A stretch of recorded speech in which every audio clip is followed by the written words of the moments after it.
Salve, salve, meu querido, minha querida, Biologia Total. Mais uma aula de literatura. Hoje vamos falar sobre as vanguardas europeias, tá? Na última aula a gente falou sobre pré-modernismo, tá? O prenúncio da modernidade, e agora a gente já começa a falar da modernidade chegando efetivamente a partir dessas vanguardas europeias do século XX, tá?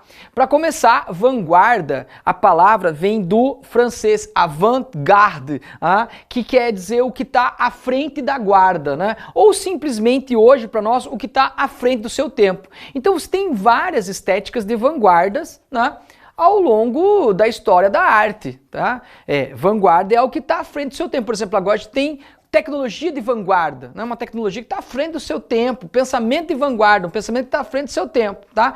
Essas vanguardas especificamente são as vanguardas que vão estar à frente do seu tempo e vão dar os novos rumos da arte no século XX. Beleza? Então por isso que a gente chama vanguardas do século XX, que elas começam no início do século XX e vão apontar para os novos caminhos que nós estamos percorrendo, muitas vezes até hoje você tem ainda influência daquelas vanguardas lá do século passado, beleza? Então, novos rumos para a arte no século XX, e o que tem de comum nessas vanguardas? É uma ruptura com os padrões tradicionais. E qual é o padrão tradicional que é mirado aqui centralmente pelos vanguardistas? A arte tradicional do Renascimento. Tá legal? Veja que doido, né, cara? O Renascimento foi uma vanguarda em relação ao seu tempo. Né? O Renascimento foi uma vanguarda em relação à arte medieval, apontou novos caminhos para a arte e tal. Agora o Renascimento no século XX virou tradição.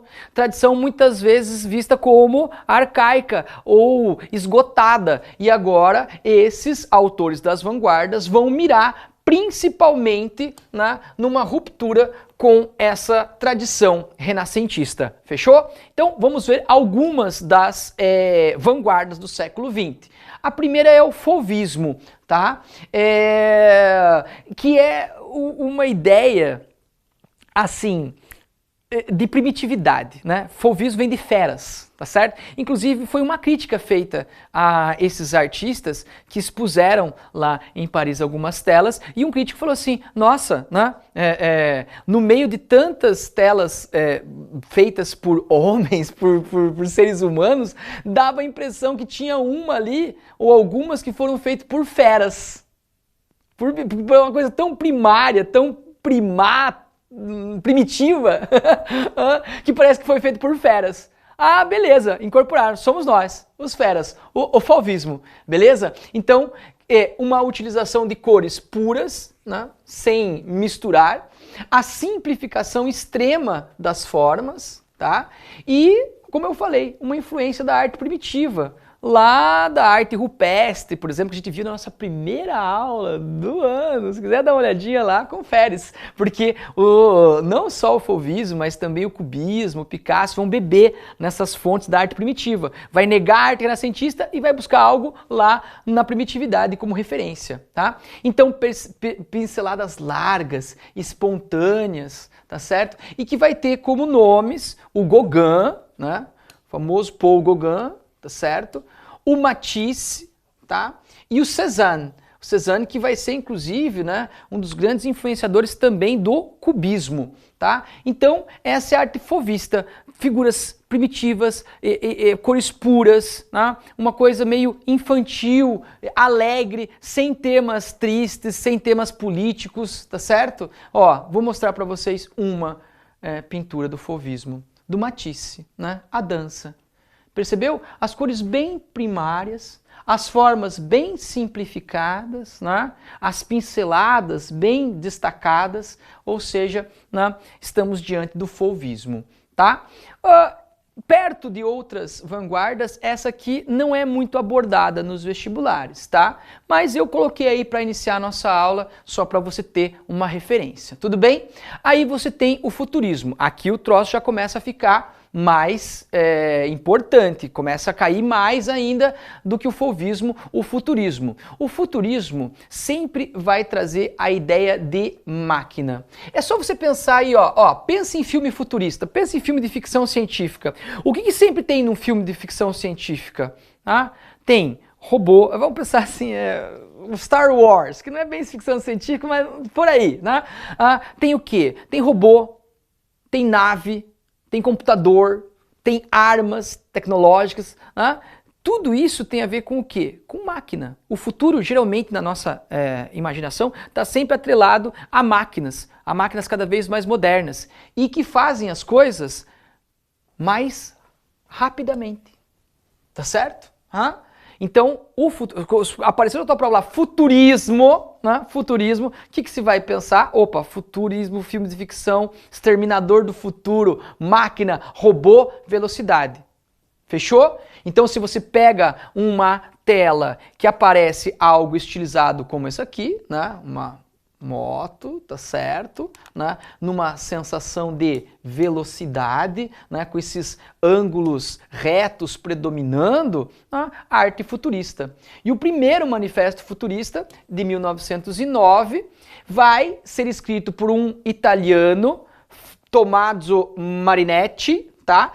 Só que ele vai escrever em francês. E um dos lemas do Manifesto Futurista é esse aqui, ó, Le mot en liberté, ou seja, as palavras em liberdade. Inclusive, se eu pudesse resumir todas as vanguardas europeias, todas as vanguardas e toda a arte moderna em uma palavra, eu apostaria na palavra liberdade. Né? Não seguir os modelos do passado, os modelos renascentistas, e cada uma das vanguardas vai tentar fazer do seu jeito uma arte diferente, original, moderna, tá certo? Então, le mot en liberté, as palavras em liberdade. É isso que pregava o futurismo do Marinetti. Tá? Depois, os futuristas, por louvarem a máquina, por louvarem as armas, também vão louvar a guerra. Tá? E depois tem um flerte, né, uma participação de alguns futuristas com o movimento fascista,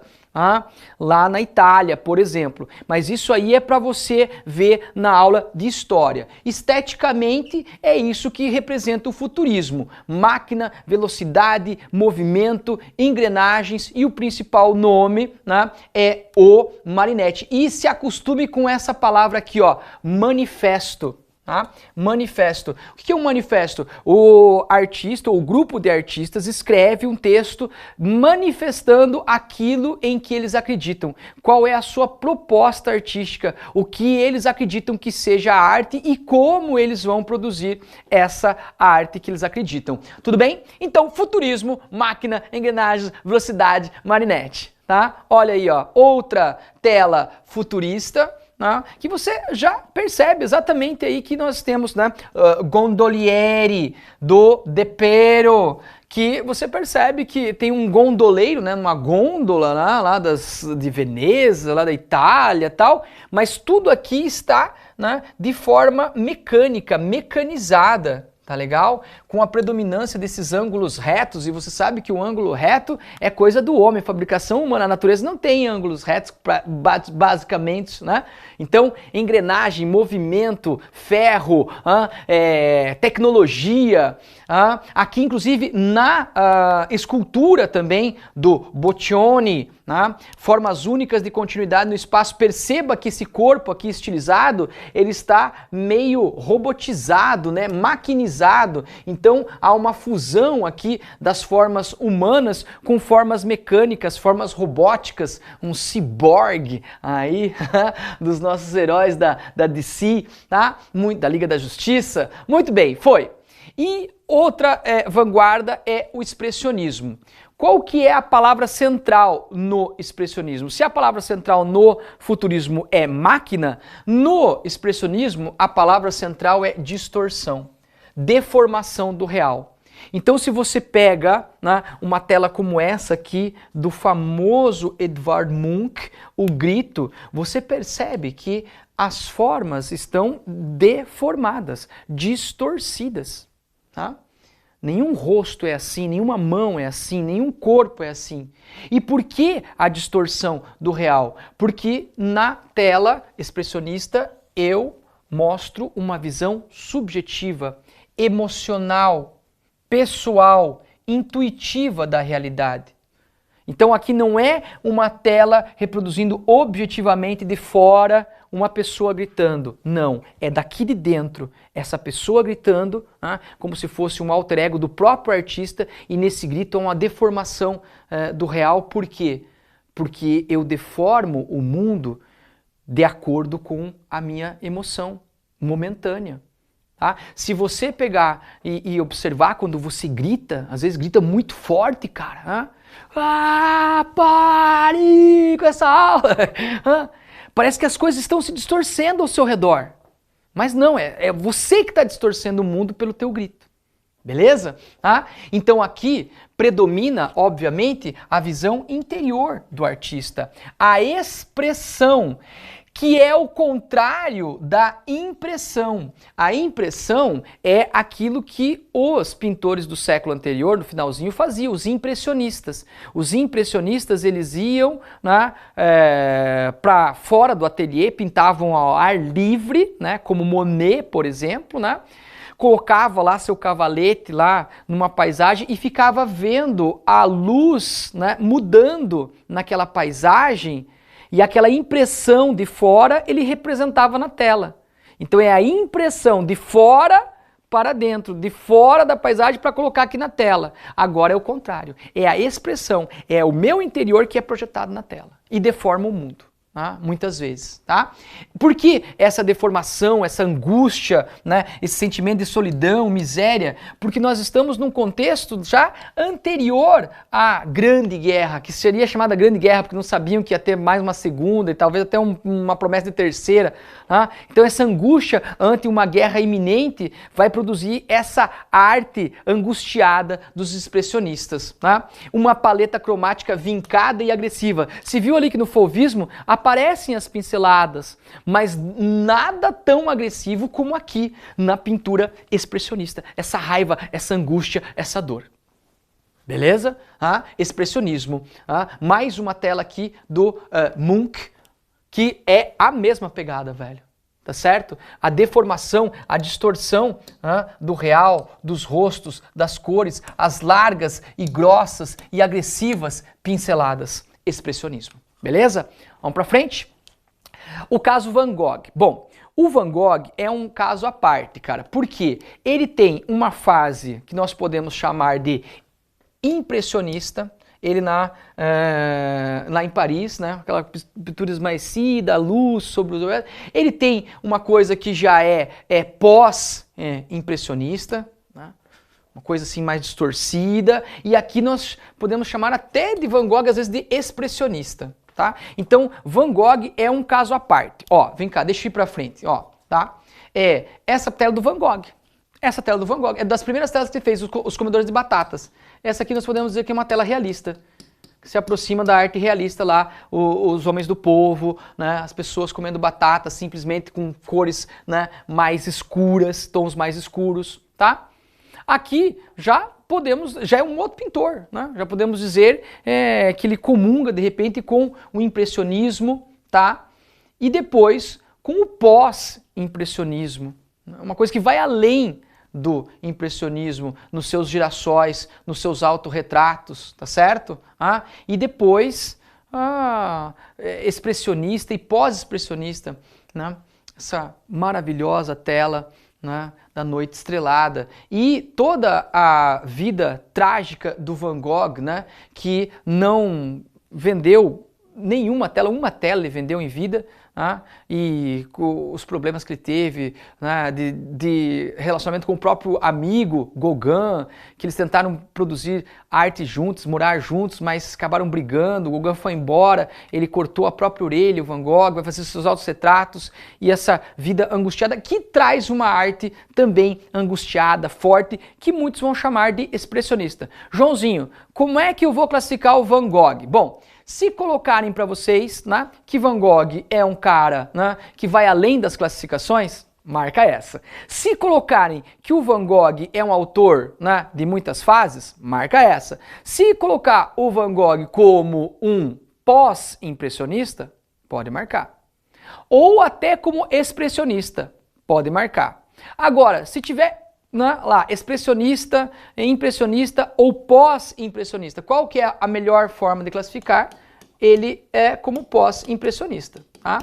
Mas tudo bem de dizer que às vezes, tá, pós-expressionista, que às vezes ele chega a ser também classificado de expressionista. Na minha musicaninha eu vou colocar ele como expressionista, tá? Não tem problema, porque ele tem várias facetas, várias classificações. O caso Van Gogh, um caso à parte, tá legal? Sensacional, magistral Van Gogh. Tá, vamos pra frente, o cubismo. E o cubismo vai trazer como característica central a simultaneidade de perspectivas, tá certo? Isso aqui é revolucionário na arte. Tá? O que o Picasso, o Braque vão propor, né? Que quando eu vou pintar uma tela, né, eu só tenho uma perspectiva a poder ser demonstrada, né? Por exemplo, você vai pintar a minha tela aí, você que está aí me assistindo, né? Você só consegue fazer uma tela frontal, me pintando aqui de frente, você não está conseguindo me ver de costas, né? Nem de lado, nem desse meu lado direito, nem desse meu lado esquerdo. Então, para você fazer uma tela que reproduzisse eu mais ou menos inteira, você teria que fazer 4 telas, pelo menos. Uma colocando eu de frente, depois você vinha aqui atrás uma dorsal, outra lateral direita, outra lateral esquerda. Mas eu não tenho tempo para tudo isso. Se eu estou num mundo moderno cheio de máquinas velozes e tudo mais, tá certo? O que o Picasso propõe? E se eu conseguisse fazer na mesma tela esta e essa perspectiva, só que ao mesmo tempo? Simultaneamente. Esta e esta, ao mesmo tempo. Não assim, tá, não, mas assim, trrr. Tá entendendo? Isso é o princípio do cubismo, a simultaneidade.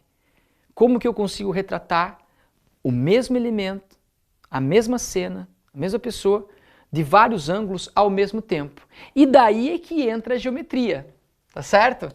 A fragmentação. Então eu retratar a mesma cena por vários ângulos ao mesmo tempo, como aqui, ó, nessas figuras das prostitutas de Avignon. Essa mulher está de costas e ao mesmo tempo está de frente. 2 ângulos ao mesmo tempo, na mesma tela. Ficou ótimo esse som, né? Tá? Mas isso mesmo, a ausência de profundidade. E por que a ausência de profundidade? Porque é tudo ao mesmo tempo. Você tá entendendo? Ó que legal isso aqui, cara. Ó que legal isso aqui, ó. Ó, por exemplo, vamos pensar na profundidade lá da pintura renascentista. Lá na pintura do Botticelli. Vamos pegar? Botticelli, tá certo? Tem uma profundidade. A Vênus do Botticelli, lembra da concha linda, da Vênus chegando? Então ela tá vindo de trás, beleza, lá do rio, do mar e chegando na praia, empurrada pelo vento zéfiro, toda linda, maravilhosa, o oposto disso aqui. Mas enfim, você tá entendendo que a profundidade, ela dá uma noção do quê? De tempo decorrido. Ó, a Vênus vindo, o tempo tá passando e agora ela chegou aqui. Tava lá atrás e agora tá aqui, entendeu? A pintura cubista não. Ela não quer tempo decorrido. Ela quer tudo ao mesmo tempo agora. Por isso que não tem profundidade. Porque são todos os ângulos aqui, ó. Pum! É como se pegasse todos os ângulos recortados aqui, colocasse e esticasse à tua frente. Tuf! Sabe qual é? Muito bom, cara, muito bom, tá? E por isso que ele vai recorrer à arte primitiva, às pinturas rupestres, que tinham, inclusive a pintura egípcia, que tinha essa coisa da frontalidade, de colocar tudo ali na frente, no primeiro plano, tá certo? Inclusive aqui, ó, são máscaras africanas. Tá entendendo? Lembra que eu falei que ele quer romper com a tradição, com o Renascimento? Eu rompo com o Renascimento e vou buscar exemplo aonde? Na arte primitiva, na arte africana. Beleza? E aqui os máscara, eu já falei, e os nomes mais importantes, desculpa, o Braque e o gênio Picasso. E aqui, uma das primeiras telas cubistas da história, as Madames de Avignon, as prostitutas da rua do bairro de Avignon, lá na Espanha. Beleza? Show! Vamos pra frente. E aqui, essa coisa magnífica, que é o Guernica do Picasso, que é a destruição, o bombardeio na cidade de Guernica, durante a Guerra Civil Espanhola, que prenuncia a Segunda Guerra Mundial. E daí tá aqui a riqueza do cubismo, né, cara? Se a gente retratasse, vem cá, ó, ao mesmo tempo uma explosão, você tá entendendo? A gente se vê de fora, uma explosão, nossa, lá tá destruindo as coisas, as pessoas morrendo.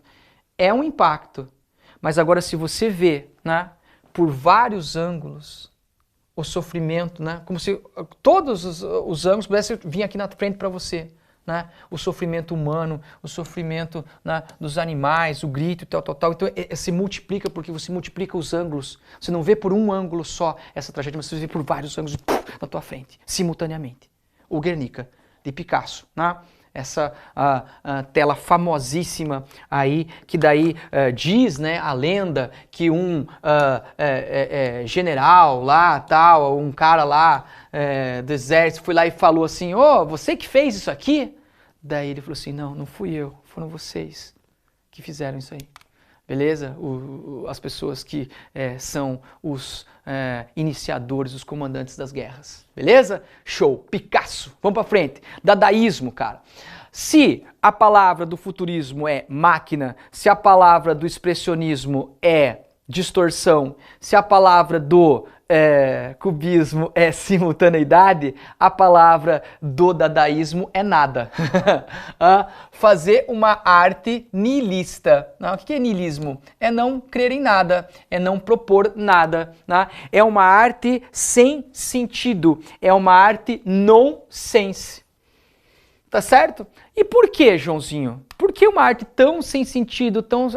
O dadaísmo, ele tá... o expressionismo é pré-Primeira Guerra. Antes da Primeira Guerra. Já tem aquela angústia antes da guerra. O dadaísmo é o cansaço, é o desânimo depois da Primeira Guerra. Poxa vida, que tipo de arte nós vamos fazer para essa humanidade que geração após geração não aprende e ficam se matando, se odiando, era após era. O melhor, sabe o que seria? Não fazer arte, porque essa humanidade não merece arte. Mas eu sou um artista. Para mim, arte é a mesma coisa que respirar. Eu não consigo não fazer arte. Então, se eu tenho que fazer arte, mas tenho que fazer uma arte para uma humanidade que não tem sentido, que não faz sentido, eu vou fazer uma arte que seja a cara da humanidade.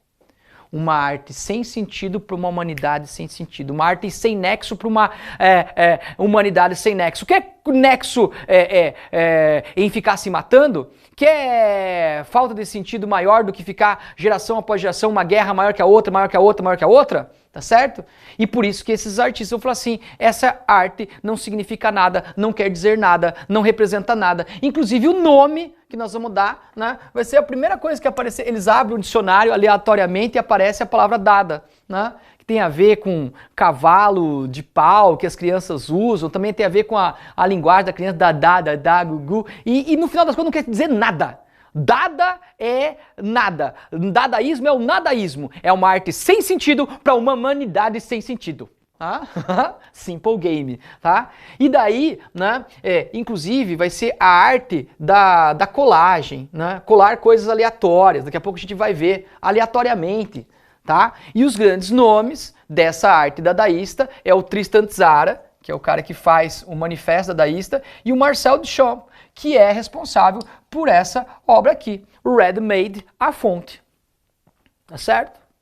Virou um mictório ali de ponta cabeça e disse, essa é uma obra de arte, ready-made, já feito pronto. Não mexi nele. Tá certo? É uma arte conceitual. O que importa aqui não é a técnica do artista. Lá no Renascimento o cara tinha que ter técnica, fazia e não que o Duchamp não fosse um grande pintor, ele sabia as técnicas de pintura, só que ele rompe com elas. Tá? Não é um aleatório, joguei um vaso lá sanitário, tá falando. Não, cara. Tá? Tem uma proposta aí, né? Que ele está dizendo o que é arte. Qual que é o conceito de arte? É o objeto em si ou é o contexto? Beleza? Se eu pegar uma coisa que não é artística e colocar num museu, será que não vira obra de arte? Não tem aquela historinha que uma vez, né, uma pessoa ou por acidente ou por querer deixou o óculos caído assim na frente de uma parede do museu? tá? E as pessoas começaram a passar ali e olhar e a tirar foto e admirar. Tá certo? Então, o que tá... Ah, José, não tô gostando muito disso aí, esse tipo de arte. Pô, cara, é muito legal a reflexão que é feita, tá? Se a arte é o objeto em si ou é o contexto que o cerca. Se eu tiro do contexto original e ponho num outro contexto, será que permanece? Será que muda a coisa? As pessoas viram isso como obra de arte. Posteriormente, foi criticado primeiramente, mas depois foi visto como uma obra de arte, tá?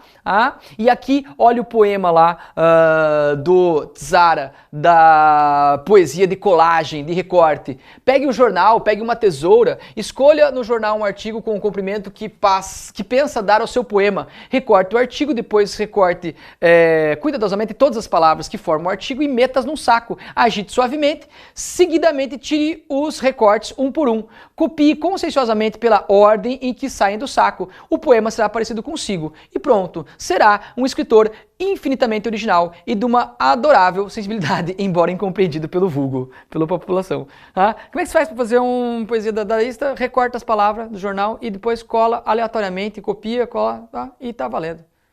É uma arte que não significa nada, mas é a tua arte. Beleza? Tá? E aqui mais um ready-made, né? Que é tirar a coisa pronta, né, do seu contexto e colocar num outro contexto, tá? Inclusive tira daqui o que? A sua utilidade. Lembra da nossa primeira aula? Que o Paul Leminski falava que a arte é um inutensílio? É uma coisa inútil de certo ponto de vista? Mas a coisa mais importante da humanidade, dependendo do outro ponto de vista. Então aqui, ó, a roda que é para colocar no chão para rodar, foi colocada em cima do banco. E o banco que é para ter o negócio ali para sentar, foi colocada a roda. Então nem a roda roda, né, para andar e nem o banco para sentar. Tirei do contexto, mudei a sua configuração prática e transformei não num utensílio, mas num inutensílio chamado arte. Véio, sensacional, cara, sensacional. Tá, vamos pra frente. E o surrealismo, a última vanguarda, pra gente acabar, né? O surrealismo acho que é mais fácil de você interpretar, de você identificar. Né? É a última das vanguardas, cronologicamente, né? 1924, e é uma arte que propõe sondar o inconsciente, né? Mergulhar no sonho, no onírico. E aqui tem uma influência do, obviamente, Freud, que lá em 1900 vai lançar o livro A Interpretação dos Sonhos. E aqui o surrealismo bebe lá no simbolismo, lembra? As imagens oníricas do simbolismo, mergulhar no sonho, no irracional, no inconsciente. Uma livre associação de imagens. O que é livre associação? Quando você está no sonho, as imagens vão se associando livremente, não pela lógica. Tá certo? E é o que também na psicanálise é feito, né? Você senta lá ou deita lá e começa a falar. Uma livre associação, muitas vezes, de imagens, de ideias, de lembranças, de recordações. E os nomes, né? O mais famoso, o Salvador Dalí, obviamente, tá certo? René Magritte, Juan Miró, Max Ernst, a Frida Kahlo, que mesmo não se achando uma surrealista, a sua pintura tem características, né, do surrealismo, e o André Breton, que é o cara que lança o Manifesto Surrealista, tá certo? Esses autores que vão, como Dalí, né, priorizar o sonho. A famosa persistência da memória, né? Os relógios escorrendo, que o Dalí se inspirou no queijo camembert derretendo, tá certo? Olha, né, o sonho aqui, os olhos fechados, né? As figuras que remetem ao onirismo, tá? E aqui, ó, outra do Salvador Dalí, né? Olha as imagens aqui livremente associadas, né? De uma romã sai o peixe, do peixe sai o tigre, do tigre sai uma espingarda, daí tem aqui a mulher que está numa espécie de, sei lá, iceberg, e aqui um elefante mantido por pernas finíssimas. Tudo isso. Joãozinho, eu não vou confundir o surrealismo com o expressionismo? Nunca, né, cara? O expressionismo distorce o real, é a realidade distorcida. Pinceladas grossas, né? Dá para se ver o pincel na tela ali, passando com força. Aqui não, aqui é o sonho. E parece que foi impressa numa impressora laser essa pintura. Não aparecem as pinceladas. Ela é plácida. O surrealismo é sonho, não é pesadelo, não é coisa horrível, é coisa plácida, serena, diferente da agressividade do expressionismo. Fechou? Tá, e daí para encerrar, uma questãozinha. Finalmente vou conseguir fazer uma questãozinha.